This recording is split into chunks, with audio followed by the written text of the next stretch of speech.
बचपन से हलंत सुनते पढ़ते यहाँ तक पहुँच गए।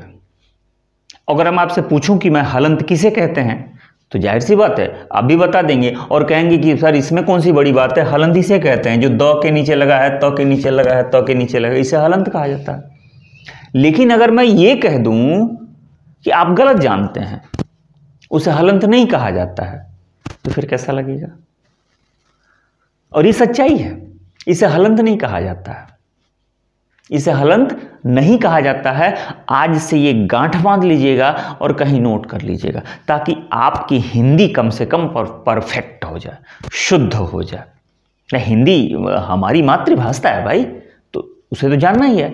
आइए जानते हैं कि उसे हलंत क्यों नहीं कहा जाता है और हलंत फिर किसे कहा जाता है। अगर इसे नहीं कहा जाता है तो किसे कहा जाता है?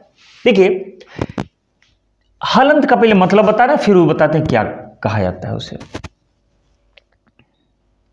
देखिए लिखा है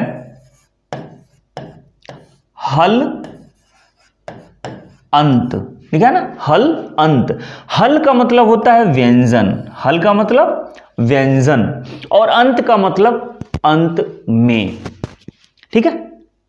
यानी कि ऐसा शब्द जिसके अंत में व्यंजन हो तो इसे आप कहेंगे हलंत वाले शब्द, आप इसे कहेंगे हलंत वाले शब्द।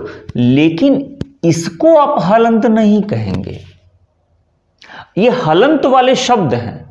हल मने व्यंजन, अंत मने आखिर में, इस शब्द के अंत में व्यंजन है। आप इसे हलंत वाले शब्द कह सकते हैं, इसे हलंत नहीं कहेंगे। तो उसे क्या कहेंगे? उसे कहा जाता है हल चिन्ह। उसे कहेंगे आप हल चिन्ह। हल मने व्यंजन, चिन्ह मने चिन्ह। ऐसा चिन्ह जिससे ये प्रदर्शित हो कि वह व्यंजन है। जैसे कि एग्जाम्पल के रूप में देखिए, अगर मैं लिखूं यहां पे द,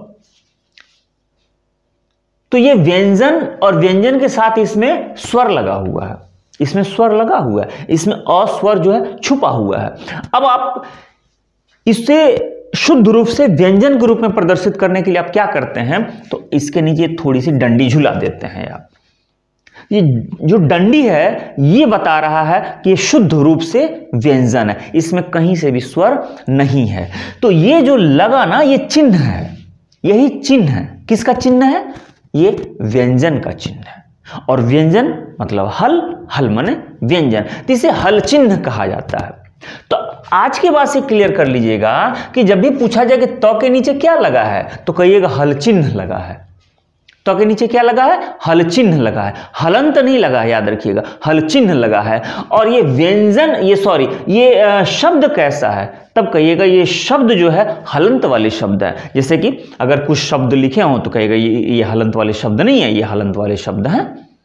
जैसे अगर लिखा हो आकाश, अगर लिखा हो आकाश तो सीधी सी बात है ये हलंत वाले शब्द नहीं है, ये हलंत वाला शब्द है। तो हलंत वाला शब्द आप कह सकते हैं, लेकिन इसे हलंत नहीं कहा जाता है, इसे हल चिन्ह कहा जाता है। बात समझ में आ गई? तो उम्मीद करता हूं कि हलंत और हल चिन्ह का जो डिफरेंस है, जो फर्क है, वो आपको समझ में आ गया होगा। और जाहिर सी बात है हम लोग हिंदी सीखने चले हैं ना, तो हिंदी तो मजबूत और समृद्ध तो होनी चाहिए, ठीक है। तो उम्मीद करता हूं कि आपको समझ में आ गया और आगे से ये गलती नहीं होनी चाहिए।